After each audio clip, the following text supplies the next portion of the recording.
સવારે આપણે કામ ચાલુ કર્યું તો કઈ પ્રકારની અગ્નિ આવી? નકાર. કઈ પ્રકારની અગ્નિ આવી?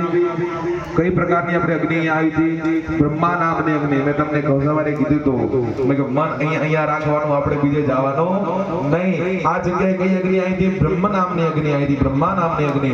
પણ હવે તમે 28 અવધિ કલજવની આપીને એટલે અગ્નિ બદલાઈ ગઈ. આનું નામ પડી ગયું ગઢા અગ્નિ પડી ગયું. જે સર્વ અષ્ટ પ્રકારની અગ્નિ આવે ને એમાં સંમિલિત થઈ ગઈ છે. હવે આમાં આપણે આહુતિ આપો ને તો આપણે ખાલી નામ બોલી ના બધું દેવ સ્વીકાર કરે, બાકી એમ નામ ઘીની આહુતિ આપો તો કોઈ દેવ લે નહીં. એ પછી મૃડા અગ્નિ, સ્મશાન અગ્નિ ભોગ લે. માટે હવે અગ્નિનો પ્રકાર બદલાઈ ગયો. હવે ચમચી ભરી અને પાણી પકડી અને છોડી નાખો. મૃડા અગ્નિ જો ઉત્તર ભોજનાંચ અહમ કરે.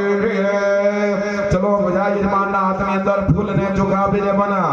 દીપાજી આપણે સવારના કાળમાં પ્રારંભ કર્યો એની અંદર આપણે બધાય સવારે દૂધ દહીંથી બધાય દેવતાઓને આમંત્રણ આપ્યું. દૂધ દહીંથી નવરાયા ધોરાયા, બધાને પૂજા કરી. હવે આમનું ઉત્તર પૂજન કરવાનું છે. એટલે અંત ઘડી આપણે શ્રીફળ હોમાય ત્યાં સુધી અમને વિરાજમાન રાખવાના. પછી અમને પોતાના ધામ તરફ જવાનો આદેશ આપવાનો. હાથમાં ફૂલને ચોખા પકડી ભગવાન ઉત્તર પૂજન કરે જાઓ કે કરો ગોતી